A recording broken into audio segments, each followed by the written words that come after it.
जय माँ काली, जय शिव शंकर। कैसे हैं आप सभी लोग? आशा करती हूँ माँ कालिका की कृपा से आप सभी लोग बहुत सुखी होंगे। यही उम्मीद है मेरी माँ से कि आप सभी पर माँ कालिका की कृपा बनी रहे। तो बात करेंगे आज की जानकारी के ऊपर। जो बच्चे माँ के मंत्रों का जाप करते हैं, माँ की सेवा करते हैं, माँ का पाठ या चालीसा करते हैं और उनको महसूस होता है कि निगेटिविटी है या उनका माइंड डिस्टर्ब रह रहा है, हम माँ की पूजा कर रहे हैं और फिर भी हमारा माइंड ठीक नहीं है और हमारे घर में शांति नहीं है, तो ऐसा क्यों हो रहा है? पहले तो हम ये जानेंगे।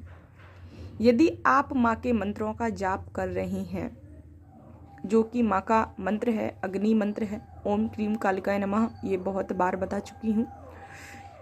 यदि आप इस मंत्र का जाप कर रहे हैं या अन्य मंत्रों का भी जाप कर रहे हैं माँ का, और आपके घर में शांति फिर भी नहीं है, हर 2 दिन बाद, हर 4 दिन बाद कलेश होता है, बहस होती है किसी ना किसी बात को लेके, और आप भी कहीं ना कहीं बेचैन रहते हैं, मन अशांत रहता है, और ऐसा क्यों हो रहा है?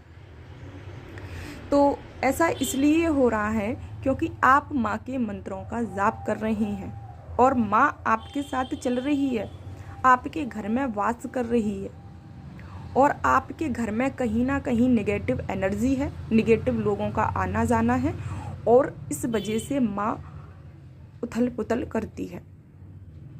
माँ आपके लिए उथल पुथल नहीं करती, माँ उन गंदी चीज़ों को, उन गलत चीज़ों को भगाने की कोशिश करती है। इसलिए माइंड डिस्टर्ब रहता है और नेगेटिविटी हमेशा यही चाहती है कि हमारा राज हो और माँ की पूजा ना हो। उसको अच्छा नहीं लगता जब माँ के मंत्रों का जाप होता है, माँ की पूजा होती है, उसके मन में बेचैनी होने लगती है। तो इसलिए घर का वातावरण अशांत हो जाता है। तो ऐसे में बच्चे पूजा छोड़ देते हैं, ऐसे में हार मान लेते हैं, थक जाते हैं कि माँ की पूजा कर रहे हैं और माँ हमें कलेश दे रही है, अशांति दे रही है।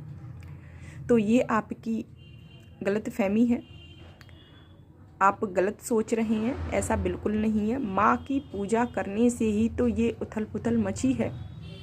जब कुछ नया होने को होता है तो पहले बहुत ज़्यादा वातावरण खराब हो जाता है।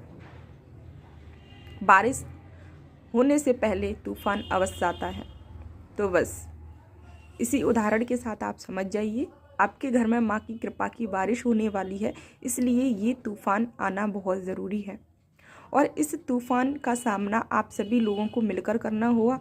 और माँ की ज़्यादा पूजा बढ़ा दीजिए, हर शनिवार को हवन कीजिए, लौंग और कपूर का अपने हाथों पे रखकर हीलिंग कीजिए अपनी, और सबको 11 पर माँ की एक आहुति अवश्य देनी चाहिए। ऐसा करने से आपके घर में बहुत जल्दी शांति का वातावरण स्थापित हो जाएगा। और जिसके बहुत ज़्यादा जिन घर में सदस्यों का मन भटका हुआ है, मन बेचैन है, उनको भी माँ के सामने ढोक अवश्य लगाएं। और माँ के जो आप जल रखते हैं, उस जल को सभी घर में सबको चिन्नामृत के रूप में अवश्य पीना चाहिए, प्रसाद ग्रहण करना चाहिए। इससे घर के लोगों की मानसिक स्थिति ठीक होती है और माँ कृपा करती है। सिर्फ माँ पर भरोसा रखिए, कहीं इधर उधर भटकने की ज़रूरत नहीं है। तो मैं आशा करती हूँ आप समझ गए होंगे, माँ की कृपा है इसलिए ऐसा हो रहा है। आपको यहाँ पूजा पाठ नहीं छोड़नी है। कुछ समय पश्चात ऑटोमेटिकली स्वतः ही शांति स्थापित हो जाएगी और माँ की कृपा की बारिश होने लगेगी। तो आपसे कुछ गलती हुई है माँ के बारे में, अगर कोई सदस्य ने कुछ गलत बोला है, कुछ बोलते ही हैं लोग, तो माँ से क्षमा मांगिए सबकी तरफ से। और इसी के साथ जय माता दी, जय माँ कालिका। वीडियो पसंद आई हो तो लाइक अवश्य कीजिएगा।